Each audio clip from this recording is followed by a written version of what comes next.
21 anos de idade eu me caso com um rapaz que era um pequeno empresário da cidade, que tem uma história muito linda também.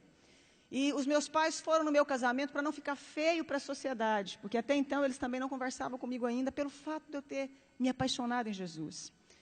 Meu casamento, então, meus pais foram. 1 ano de casada, eu fico grávida e tive um aborto de 3 meses. Passa um tempo, fico grávida de novo, outro aborto eu tive.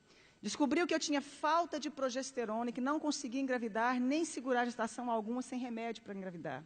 Então, eu tomo remédio, fico grávida novamente, e com 8 meses de gestação, então, eu tomo remédio, fico grávida novamente, e com 8 meses de gestação, justamente no dia que eu completo 24 anos de idade, nasce a minha primeira filha, Letícia, branquinha dos olhos azuis como o pai, linda. A minha mãe ainda era muito longe de mim, os meus pais não se aproximavam de mim pelo fato de eu estar apaixonada em Deus. E eu me lembro que a minha mãe, então, foi ao hospital porque era a primeira neta que havia chegado na casa. E neto quebranta muito o coração dos nossos avós, dos pais, né? Mamãe foi no hospital e eu me lembro que eu pensei assim, que coisa boa, que bom que a minha mãe veio aqui agora me ver a netinha, né? E eu lembro que quando a minha mãe chegou, passados uns 10 minutos, pediram a minha menina, a enfermeira me pediu a neném para dar banho na neném e me devolver para me ter alta. A minha mãe, então, sai do quarto, chama a minha mãe, entrega a neném, passa um pouquinho, a minha mãe sai do quarto, chamaram também meu marido, e eu fiquei sozinha. E eu ainda falei assim para Deus, que bom que nada teve que acontecer, porque a minha mãe agora voltou a falar comigo. E ela simplesmente se negava a falar comigo. E eu me lembro que naquele momento, então, entra no meu quarto a chefe da pediatria do Hospital da Mulher em Goiânia. Aquela chefe da pediatria começou a acalentar as minhas mãos, como ia me dar alguma notícia. Ela disse, mãezinha, acabou de acontecer uma fatalidade. A sua filha acabou de cair do braço da enfermeira e veio a óbito. Minha primeira filha caiu do braço da enfermeira e veio a óbito. É muito fácil você levar um bebê para casa, mas você levar um caixão é muito difícil, minha querida. Mas eu queria fazer um parêntese aqui e dizer o seguinte, lembra que a minha mãe me falava que eu ia perder um filho como ela havia me perdido para Deus? E eu fazia uma oração que Deus fizesse o que fosse preciso para encontrar o coração da minha família e se revelar a eles. A minha mãe não falava comigo, isso me doía muito. Quando então eu recebo a notícia, minha mãe já havia recebido a notícia na porta do hospital. A minha mãe sobe as escadarias do hospital, entra no quarto e começa a gritar, filha, me perdoa. Filha, eu queria que você tivesse perdido um filho para as drogas, para o mundo lá fora, mas não nessa fatalidade.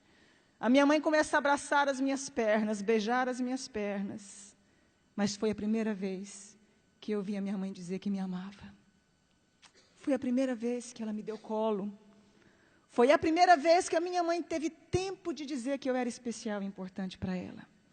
Foi a primeira vez que ela pôde ouvir porque eu havia escolhido caminhar com Jesus. E houve então ali um momento de restauração, de perdão entre eu e minha mãe. Os meus pais voltaram a falar comigo. Eu mandei fazer um exame do corpo da minha filha porque eu já tinha tido alguns abortos. 30 dias depois chegou o laudo do exame. Eu descobri que a minha filha havia nascido sem cálcio e sem glicose. A Letícia jamais iria andar e teria convulsões simultâneas. E a minha médica fala para mim, adota um filho porque você não pode mais ser mãe. Mesmo com os remédios, sua filha veio com problema. E eu disse que eu acreditava num Deus capaz de mudar a nossa vida, a nossa história, a nossa sorte. 1 ano depois, eu dei à luz a uma criança linda, perfeita e sadia, chamada Angélica. Faz 11 anos, mês que vem. 3 anos depois, dei à luz a Annelise, tem 8 anos hoje. Mas 3 anos dei à luz ao Cirino Júnior. Todos perfeitos e sadios. Se eu acabasse aqui a minha história, você já poderia dizer que esse Deus é maravilhoso. Eu fui impedida de fazer faculdade porque eu apaixonei em Jesus. Eu lembro que eu escutava uma frase muito comum, que eu ia casar com um pé rapado e com Zé Ninguém. Com um homem sem futuro, porque não existiam pessoas prósperas no meio que eu convivia. Me casei com meu esposo, ele era um pequeno empresário de fato. Veio o plano real naquela época, os meus pais perderam tudo. A minha irmã, que doutorou na Itália, foi trabalhar, não deu conta de exercer a profissão dela. Os meus irmãos todos ficaram desestruturados junto com os meus pais. E Deus levanta o meu marido com grande prosperidade. Deus começou a honrar um rapaz que até hoje tem a 4ª série colegial.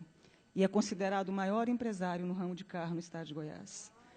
Deus começou a honrar o meu esposo de uma forma sobrenatural. Eu que não tive como me formar, fazer o meu curso superior, comecei então a pedir a Deus que me ensinasse a mexer com o nosso ramo de atividade. Então comecei a trabalhar com carro com meu marido. Hoje nós temos um grupo de 4 empresas de carro, temos uma fábrica que eu desenho, sonho com os modelos das roupas, acordo e desenho, fabrico, tenho uma grife com meu nome. Né? E como se não bastasse, comecei a fazer programa de televisão falando de Deus, falando de como sai de crise, falando de como superamos os momentos difíceis da vida. E aí, autodidata ainda, Deus achou que não estava bom, me fez virar escritora. Tenho 35 livros escritos, 7 deles editados, né? E sou presidente também de uma ONG chamada Mulheres que Fazem a Diferença.